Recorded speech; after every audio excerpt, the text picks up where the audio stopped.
The greatest business rivalry in history started in a pharmacy rather than a boardroom. For over 100 years, two sugary drinks have fought a brutal war for the soul of the world. One is the red giant that became a symbol of America itself, while the other is the blue underdog that refused to die. In the 1930s, Coca-Cola had the chance to buy Pepsi for pocket change, but they said, "Big mistake. Big. Huge.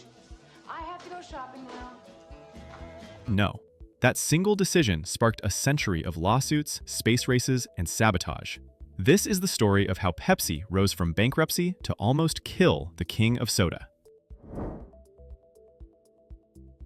It began with two pharmacists trying to cure headaches.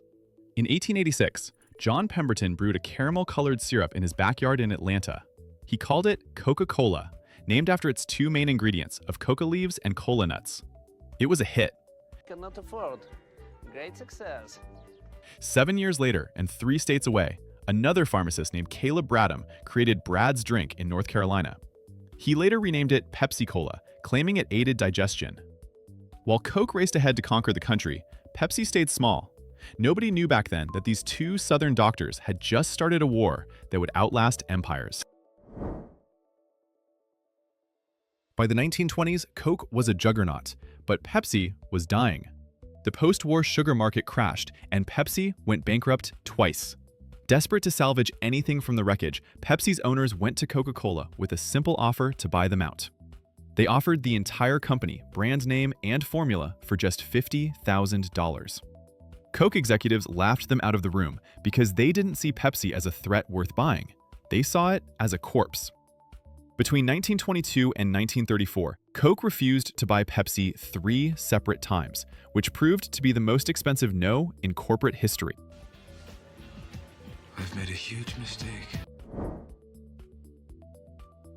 The Great Depression hit America hard, and families stopped buying luxuries.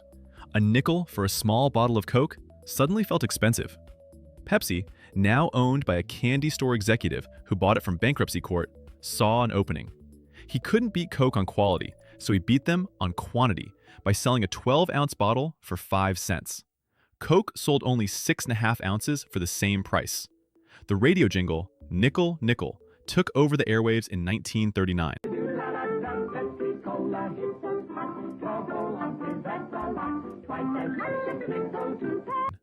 Poor Americans did the math instantly, realizing Pepsi was twice the drink for the same money. Sales doubled and then tripled as the underdog found its teeth. When World War II broke out, Coke pulled off a masterstroke. Company President Robert Woodruff declared that every American soldier would get a bottle of Coke for 5 cents, no matter where they were or what it cost the company. General Eisenhower even requested bottling plants be sent to the front lines. These Coca-Cola Colonels were technical observers who built 64 bottling plants across Europe and the Pacific. GIs became walking advertisements who introduced the drink to locals from Paris to Tokyo. By the time the war ended, Coke wasn't just a soda, it was the taste of American freedom. Pepsi was left in the dust, seen as a cheap kitchen drink, while Coke became a global icon. He's already dead. By the 1960s, Pepsi realized they could never beat Coke at being classic. Coke was for everyone, including your grandpa, your teacher, and the president. So Pepsi decided to be for the youth. They launched the Pepsi Generation campaign in 1963. The message was subtle but powerful. If you liked tradition and following rules, you drank Coke. If you were young, rebellious, and alive, you drank Pepsi. They stopped selling a drink and started selling a lifestyle. It was the first time a product was marketed based on the buyer's personality rather than the product's taste. And the gap started to close. In 1975, Pepsi dropped a bomb. They set up tables in malls across America and asked people to take a blind sip of 2 colas from unmarked cups. The results were filmed and aired on national TV. Time after time, loyal Coke drinkers picked the sweeter cup, only to be shocked when the rep revealed it was Pepsi. The Pepsi challenge was scientifically brilliant. Pepsi is slightly sweeter than Coke, and in a single sip, human brains prefer sugar. Coke executives in Atlanta panicked. Their own internal tests confirmed that people actually liked the taste of Pepsi better, and the Red Giant was bleeding. By the early 80s, Pepsi was outselling Coke in supermarkets. Coke's CEO, Roberto Goizueta, refused to oversee the slow death of his brand. He ordered a secret project named Project Kansas. Chemist teams were told to do the unthinkable and change the secret formula. They created a sweeter, smoother cola that beat both Pepsi and Old Coke in blind taste tests. They were sure they had the ultimate weapon. On April 23, 1985, Goizueta held a press conference and announced they were scrapping the original Coca-Cola for this new syrup. He called it the boldest move in marketing history. It's a bold strategy, Cotton. Let's see if it pays off for him. He was right, but not in the way he thought. The backlash was instant and violent. Coke didn't realize they hadn't just changed a drink, they had killed a memory. Thousands of angry calls flooded their headquarters every day. People hoarded cases of the old soda in their basements, selling them on the black market for huge markups. A Depression-era man in Seattle publicly poured new Coke into the sewers. Pepsi gave their employees the day off, declaring victory in the cola wars. They ran ads claiming the other guy blinked after 87 years. Coke had handed their rival the crown on a silver platter. Really? Say, congratulations, you played yourself.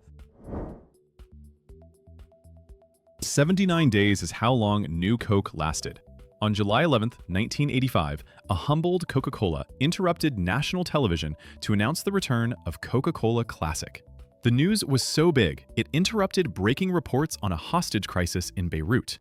Sales exploded. People fell in love with Coke all over again, not because it was new, but because they realized how much they missed it. Coke reclaimed the #1 spot instantly.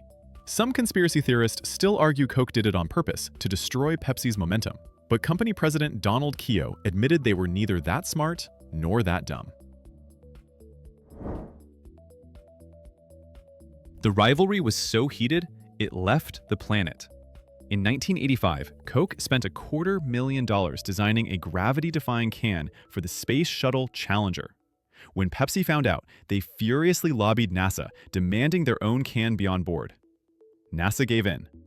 On July 29, 1985, astronauts tested both. It was a mess. Disappointment is immeasurable. The Coke can worked like a high-tech dispenser, while the Pepsi can was basically a modified shaving cream bottle that sprayed foam everywhere. Coke technically won by being consumed 8 hours before Pepsi, but the astronauts hated both. In zero gravity, carbonation doesn't separate from the liquid, causing what NASA politely called wet burps.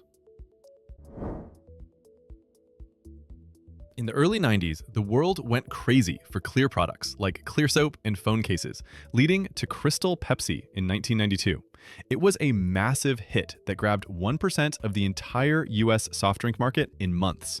Coke didn't have a clear soda, so they created a suicide drink to destroy the category. They launched Tab Clear. Coke intentionally marketed Tab Clear as a diet, medicinal, sugar-free drink that tasted terrible. They put it on shelves right next to Crystal Pepsi to confuse customers. It worked. We got him.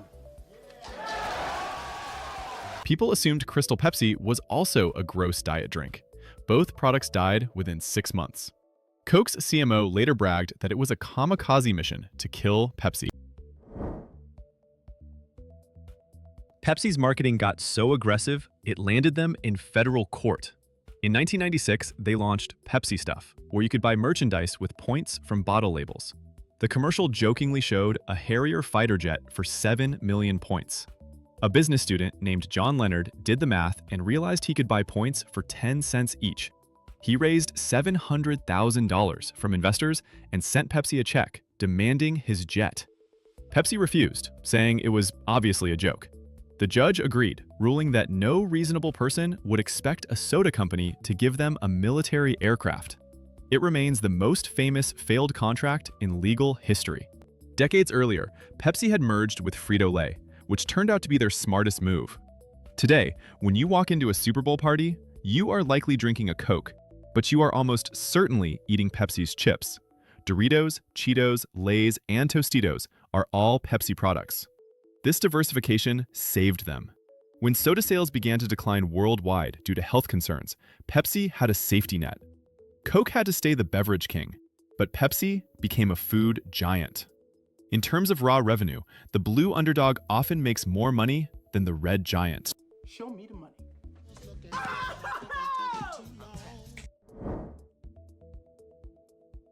The war has shifted by 2025.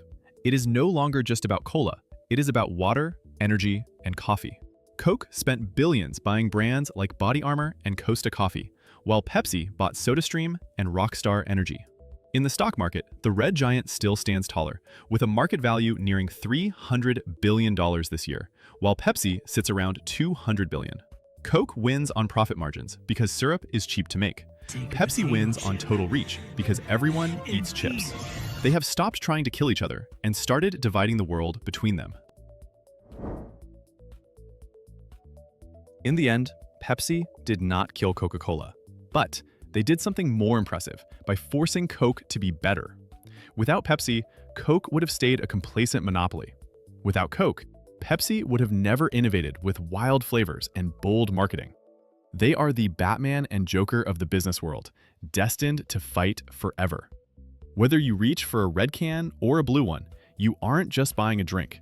You are casting a vote in the longest war in corporate history.